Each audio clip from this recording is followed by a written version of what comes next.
Given that World of Warcraft is a game with a living lore that is now old enough to get its driver's license in most places, it's funny just how much of the game's actual lore either isn't in the game itself or was created outside the confines of World of Warcraft. Other fictional universes such as Star Wars or Marvel experience this, but not quite to the extent of WoW. Still, I would argue, not to the extremes that Warcraft has gone through, with role-playing books, novels, short films, and comics all contributing to the official A-tier canon of WoW. And even then, a lot of this lore gets shifted, edited, and updated when needed, such as the World of Warcraft Chronicles books that I love to mention on here that was released around the time of Legion.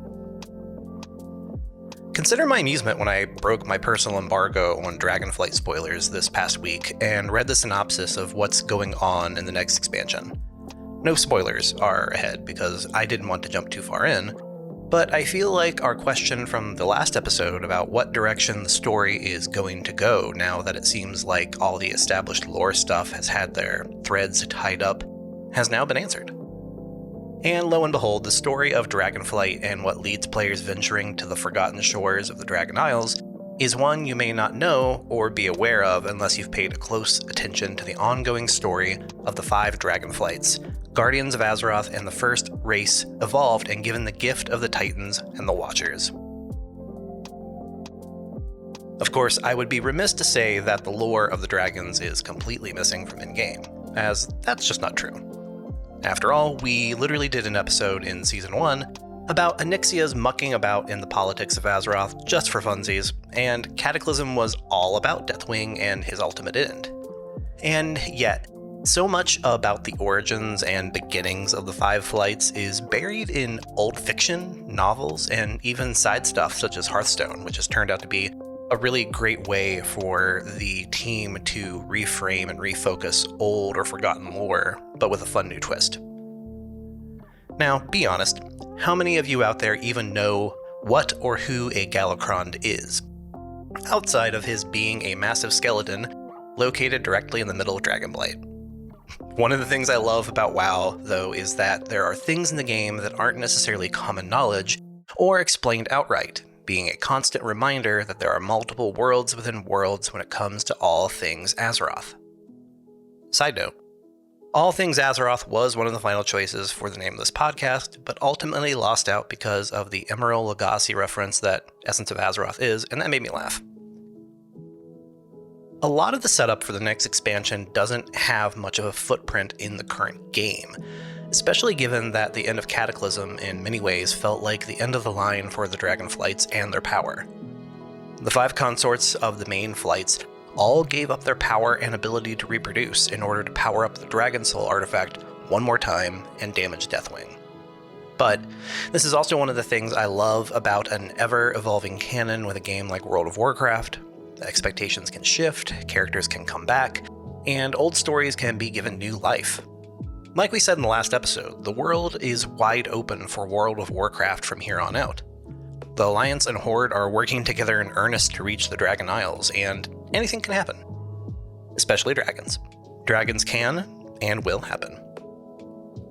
So today on Essence of Azeroth, we're going to take a crash course on the history of the dragon race, the fight against the original unstoppable baddie of the dragons, and how the namesake of the Order of the Silver Hand shaped the very evolution of Azeroth, all in preparation for Dragonflight in November. This is Essence of Azeroth. Today's episode is brought to you by generous support from Brooke, Melissa, and Otto. Consider giving monthly to the podcast on our Patreon page at patreon.com/Essence of Azeroth, and help me cover the costs of the podcast. You'll also get access to our Discord and in-game guild over on Asgalore. Remember, it's patreon.com/Essence of Azeroth.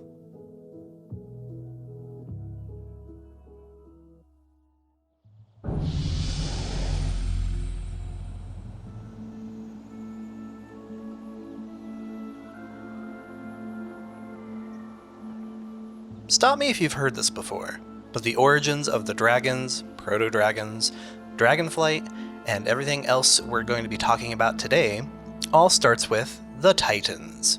And if you're still a bit foggy on the Titans, the Watchers, the Keepers, the Stoneforged, and everything else involving the primordial beginnings of Azeroth, then you aren't alone. Honestly, it still surprises me that around Legion, somewhat out of left field, the expansion just jumps into Titan's territory at the end of the endgame and blasts players off to literal space with little to no warning or explanation in-game as to what's going on. But, as we said at the top of the show, this is just sort of how WoW rolls. A lot of its biggest lore is buried in beginnings, and because of a lot of the game's framework is from the exegesis perspective of someone that doesn't know all of the inner workings of the multiverse, you end up missing a good deal if you aren't willing to do the homework. Well, allow me to do the homework for you as always. In regards to the Titans, we will do a big ol' episode at some point breaking down the origins of the Pantheon, the Titans, Sargeras, and all that jazz. Because, honestly, even though Sargeras currently sits imprisoned at the literal seat of the Pantheon, and seems to be a nice bow-tied end to the end of the Burning Legion, we all know you can't keep a good demon army down. Also, while researching for this episode, I came across a little snippet of throwaway dialogue that once again seems to echo my opinion that WoW's endgame is with the Void Lords of the Twisting Nether. While at the seat of the Pantheon post-Argus, if players have the priest weapon Xal'atath, Black Blade of the Empire, you get this line. Long have we sought entry to this realm. To think we have a mortal to thank for giving us our foothold. Your service will be remembered. Remember the name Xal'atath, as she will pop up again after being freed from her dagger prison by N'Zoth and walking through a void portal at the end of the Ny'alotha raid, now in corporeal, humanoid form, and with clear motives to help out the Void Lords. This is all to say that I am sure at some point we will be revisiting the origins of the Titans, their battle against the Old Ones, and why Sargeras did the things he did. In fact, don't be surprised if Dragonflight's in-game content takes a full 180 and does it anyways. Alright, tangent over, here's where the real lesson starts. All life on the planet of Azeroth begins with the Keepers, massive stone-forged guardians created by the Titans in order to cultivate and guide the direction of life on the planet. To what purpose? Remember, Azeroth the planet contains a world soul that, when fully matured, will turn into a new Titan. And if the myths about Azeroth the Titan are true, then it could very well be the most powerful Titan and the one that tips the balance of power. However, for that to happen, there must be a diverse and prolific amount of life to be absorbed at the time of maturation. Yes, this does mean that eventually everything on Azeroth will die, and be food for this proverbial fire. However, the Titans are playing a long game, and we're talking about millennia from the current WoW timeline.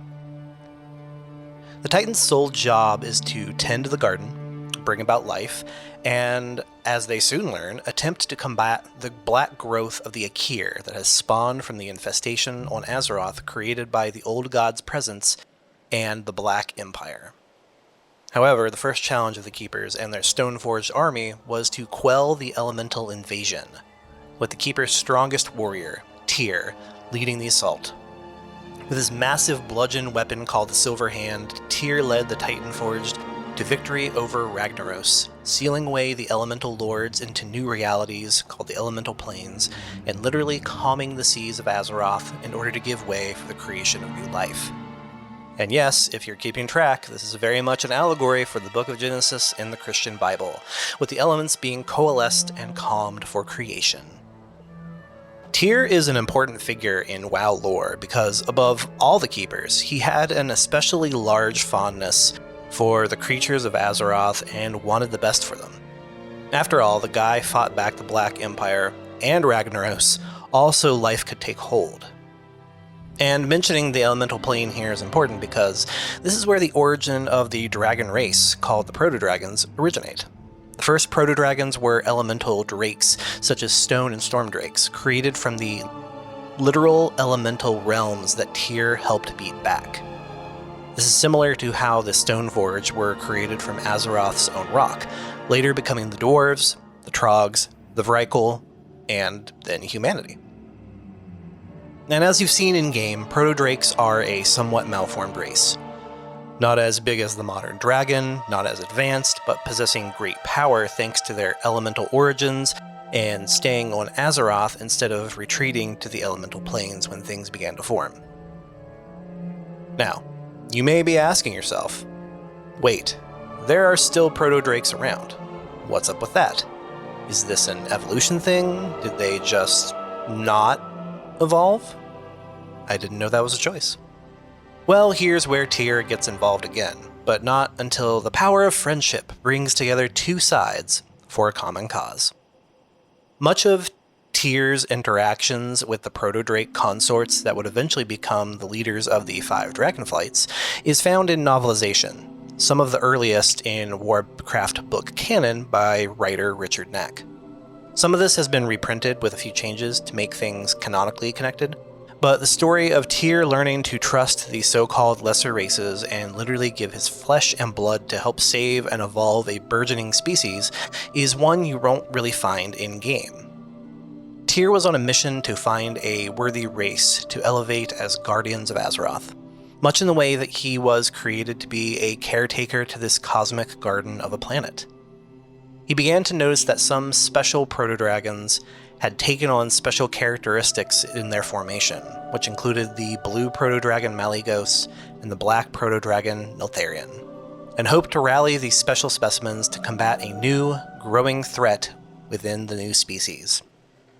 A threat that, potentially, Tyr may have created himself.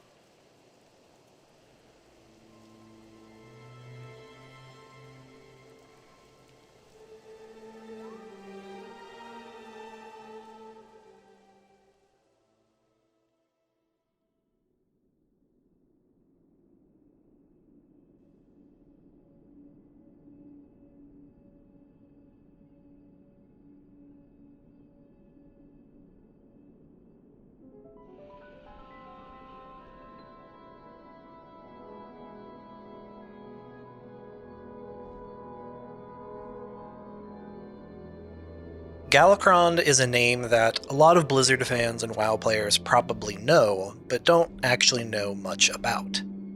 Once referred to as the progenitor of the dragons, Galakrond's history is somewhat muddled, with the only real hard evidence of him existing in-game is his literal massive corpse serving as a set piece in the middle of Dragonflight.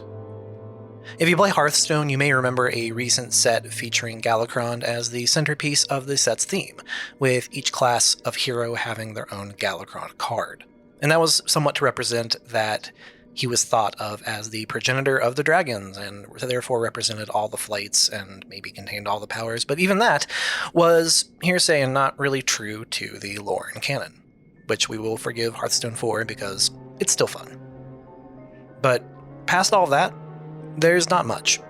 The in-game reason for this is because the Dragonflights have kept a secret for the entirety of their existence. Though referred to as the blueprint from which all dragons must have come from due to his massive size and strength, the truth is that Galakrond is most likely a mistake in Tyr's meddling, and it was better to keep the live Galakrond going rather than let the truth get out that the greatest warrior to ever step foot on Azeroth was responsible for almost wiping out an entire species that would direct and change the fate of Azeroth. There are two theories on Galakrond. The first, and sensible, is that he is yet another victim of the poisoning that stems from Saronite, as the area that would become Northrend was where old god Yogg-Saron was imprisoned. As we talked about in the Wrathgate episode, Yoggi's blood infected the very minerals and ore of the area, leading to deep infections of madness. This is one explanation for why Galakrond is a sickly, fell color, and a cannibal, eating the flesh of his kin and eating the flesh of the zombies that he was able to create with his breath, and growing in strength while also creating said undead monstrosities with his very existence. However, I think there's a better explanation, and one with more grounding, as Tyr himself mentions vaguely in the novel Dawn of the Aspects that Galakrond's actions and mutations, quote, did not go according to his plan. This tells me two things, both of which are somewhat guesses, but I think are correct. Galakrond was Tyr's first attempt at evolving the Proto Drake race into something more, and it went terribly wrong. And in that, I think Tyr may have experimented with infusing Galakrond with the power of the Twisting Nether, or Fel energy, not knowing what would happen. He might have tapped into what he thought was yet another elemental plane, and next thing you know, Galakrond, once seen as the benevolent fellow hunter within the ranks of the Proto Drakes, is going mad, eating his friends, and growing to the size of that big sword currently stuck in Silithus. It cannot be understated how big Galakrond was supposedly.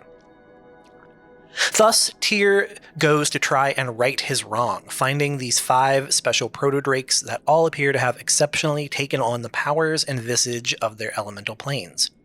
Malygos, Neltharion, Alexstrasza, Ysera, and Nosdormu. Names we all know well and are drafted by Tyr in an effort to stop Galakrond from turning the entire planet undead and killing the garden before it could ever truly start growing. So Tyr and the Proto-Drakes attempt to strike at Galakrond as he rested on a mountain. But even Tyr was no match for this mighty beast by himself, as Galakrond bites off the silver hand, devouring keeper flesh and further mutating and growing in power. It wouldn't be until a final showdown in the Dragonflight, the literal place where all dragons would eventually go to die, that all 5 future aspects united, with Malygos lodging a massive stone in the threat of the ravenous Galakrond, causing him to choke to death with a rock right in his throat, leaving his massive body at the Dragonflight. It's here that the Proto-Drakes agree that, for the best, they all perpetuate the myth that Galakrond was the spawning point for all of their kind, and not a mutated horror that came close to stuffing out Azeroth in its crib. This is also why the dragons use Dragonblight as a hub of sorts, with all the future flights having a graveyard in this area circled around the grave of Galakrond. This is where Tyr and the Keepers attempt to right their past wrong, offering a gift to the Proto-Drakes: Ascension. The gift of the Titans would be bestowed on all the Dragonflights, with the aspects that helped down Galakrond being given a special place as consorts to the Keepers and the leaders of their respective colors: Earth, Fire, Life, Arcane, and Time. There is a catch, however, and one that is what leads us into Dragonflight. Not all of the Proto-Drake flights wish to take on this so-called ascension, as they saw it as an affront to those who are proud of their origins from Galakrond. These drakes formed the Primalists, who shunned the Titans and waited for a time when Galakrond would return as the King of the Dragons. However, and as you guessed, this fervid devotion was built on a lie meant to hide the truth about Galakrond. And so the Dragage lineage split yet again, with dragons, elemental drakes, proto-drakes, and more all making up the dragon hierarchy. This newfound evolution would be put to use by Tyr, calling upon the new aspects of the Dragonflights to help assist in the War of the Ancients, the battle between the forces of Azeroth and the Burning Legion's attempts to gain entry to Azeroth through the Well of Eternity, ending in the destruction of those energies and the Sundering. The War of the Ancients is actually a super busy story, with multiple sub-stories all going on at once with major characters all kind of intermingling.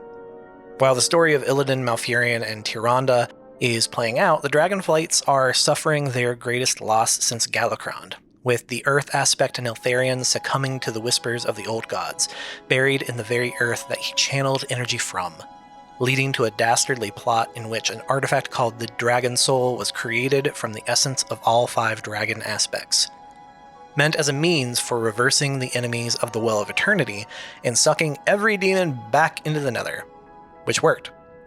Until Neltharion turned those golden rays of energy against his former kin in a blind, paranoid rage fueled by the whisper of the Old Gods and decimated the dragon ranks. Many dragons died.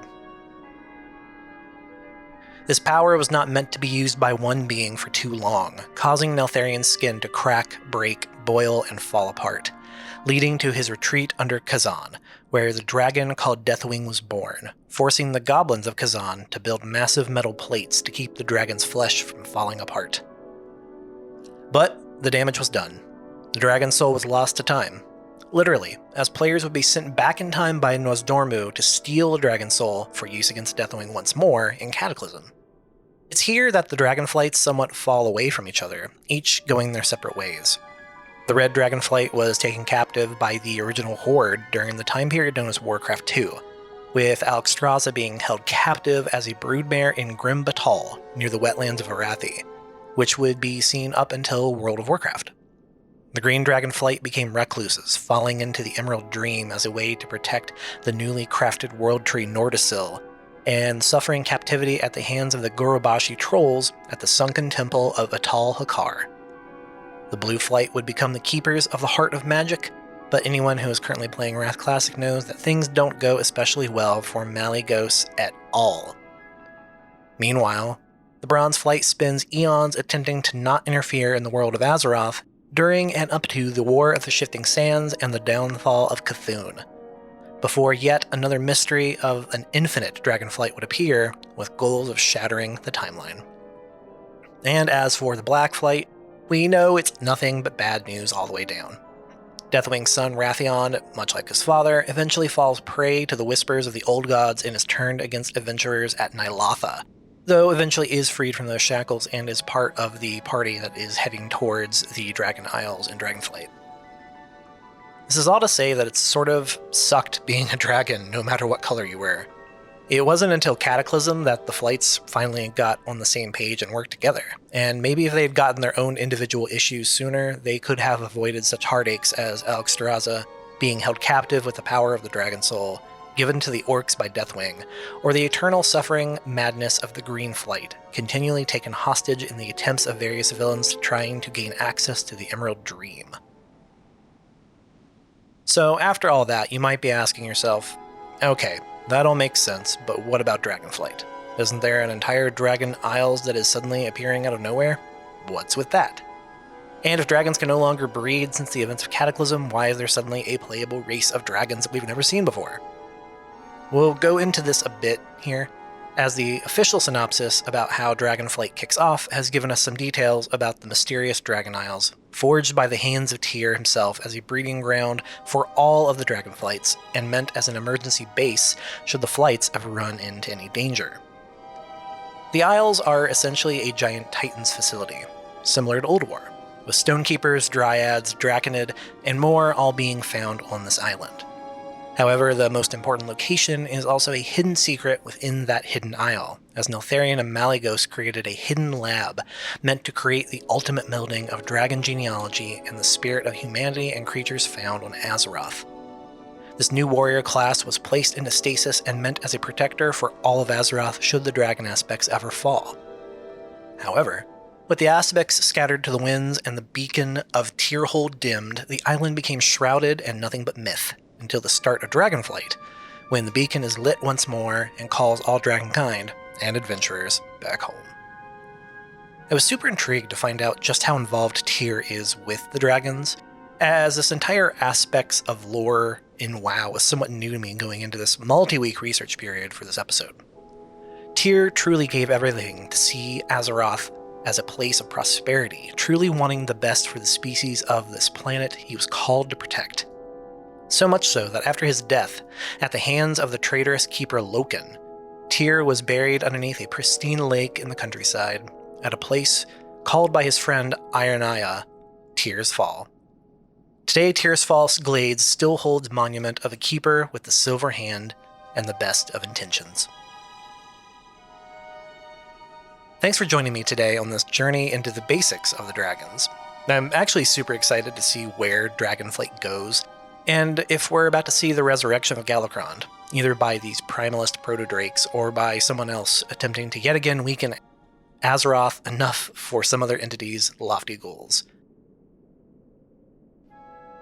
I'm thrilled to try the Drakthir and see what their place on Azeroth ends up being, especially because they are technically now the oldest playable race by far in World of Warcraft.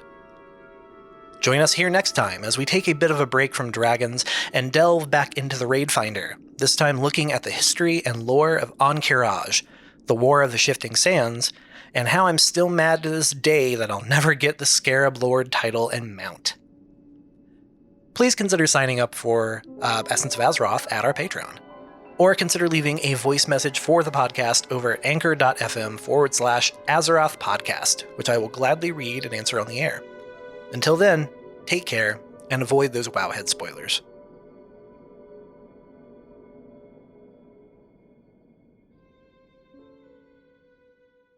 This one would make an excellent champion for our cause. Perhaps he can yet be turned.